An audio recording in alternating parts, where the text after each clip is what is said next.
Coiotilho, e esse nome já diz muita coisa. Essa planta arbustiva cresce tranquila pelo México e pelo sul dos Estados Unidos, com um visual discreto, folhas verdes simples e frutinhos que parecem comestíveis. É exatamente essa aparência amigável que faz dela uma armadilha perfeita. Os frutos do coiotilho contêm compostos chamados zigandeninas, substâncias que atacam diretamente o sistema nervoso periférico. O problema não aparece na hora, o que torna tudo ainda mais traiçoeiro.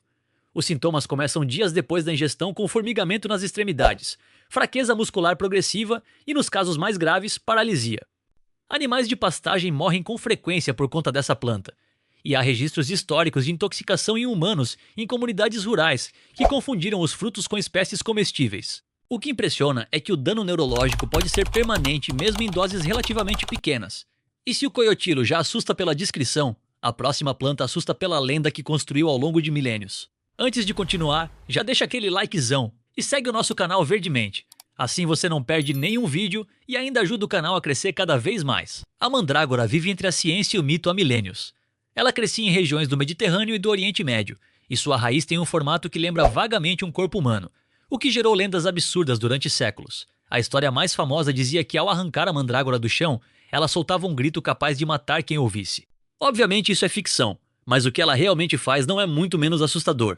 A planta contém altas concentrações de alcaloides tropânicos, como a escopolamina e a atropina, substâncias que bloqueiam receptores do sistema nervoso autônomo. Em doses pequenas, causam alucinações intensas, desorientação e sensação de voo, o que explica o papel dela em rituais de bruxaria medievais. Em doses maiores, levam ao coma e à morte por parada respiratória. Médicos da antiguidade a usavam como anestésico antes de cirurgias, misturada ao vinho. Era arriscado, mas era o que havia. Da lenda para o veneno mais puro que a natureza já produziu. O acônito, também chamado de erva dos lobos ou capacete de monge, é considerado por muitos toxicologistas como a planta mais venenosa do hemisfério norte.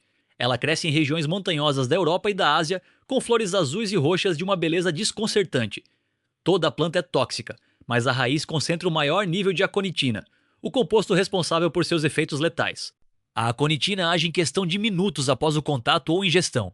Ela abre canais de sódio nas células nervosas e musculares, impedindo que elas voltem ao estado de repouso. O coração começa a receber sinais elétricos descontrolados, entra em arritmia severa e para.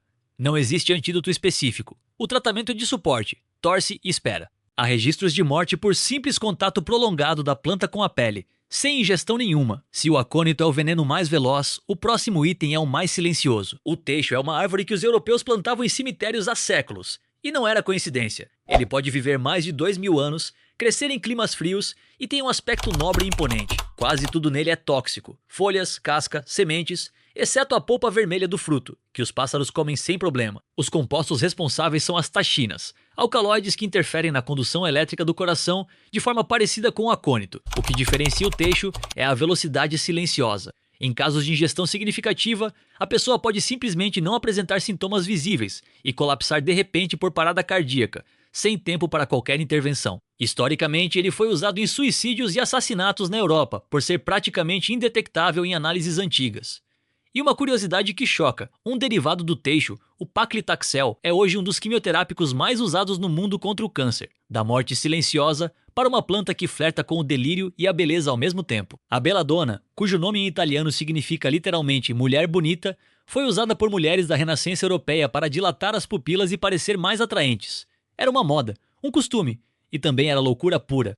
A planta inteira contém os mesmos alcaloides tropânicos da mandrágora, mas em concentrações ainda mais altas. Apenas 2 a 5 frutos podem matar uma criança. Em adultos, doses tóxicas causam taquicardia intensa, pele seca e quente, alucinações vívidas com incapacidade de distingui-las da realidade, seguidas de convulsão e coma. O nome científico dela, Atropa belladonna, é uma referência direta a Atropos, a moira da mitologia grega que cortava o fio da vida. Quem a batizou sabia exatamente o que estava fazendo. E se a belladonna mata com aparência de beleza, a próxima mata com aparência de alimento. A cicuta virosa é provavelmente a planta mais confundida com comida em toda a história da humanidade. Ela cresce às margens de rios, lagos e áreas alagadas da Europa e da Ásia, e sua raiz tem um aspecto e um cheiro que lembram muito o aipo ou a salsa selvagem. Esse erro de identificação já matou incontáveis pessoas ao longo dos séculos. O composto responsável pela toxicidade é a cicutoxina, uma substância que age diretamente no sistema nervoso central, bloqueando receptores que controlam a atividade elétrica do cérebro. O resultado é uma cascata de convulsões violentas e incontroláveis que podem começar em menos de 1 hora após a ingestão. Os espasmos são tão intensos que fraturas ósseas durante as convulsões não são incomuns. Sem tratamento imediato, a morte ocorre por falência respiratória. E o dado que mais impressiona: uma quantidade do tamanho de uma noz da raiz é suficiente para matar um adulto saudável. A cicuta virosa não avisa, não dá sinais prévios claros, ela simplesmente age. E é exatamente esse padrão que atravessa todas essas 6 plantas. Nenhuma delas é vilã por natureza. Cada uma evoluiu seus mecanismos de defesa ao longo de milhões de anos para sobreviver em um mundo competitivo e hostil. Se você gostou desse tipo de conteúdo, já deixa seu like e segue o nosso canal Verdemente. Assim você não perde nenhum vídeo e ainda ajuda o canal a crescer cada vez mais. E me conta nos comentários, qual dessas 6 plantas te surpreendeu mais? E você saberia identificar alguma delas se encontrasse por aí na natureza?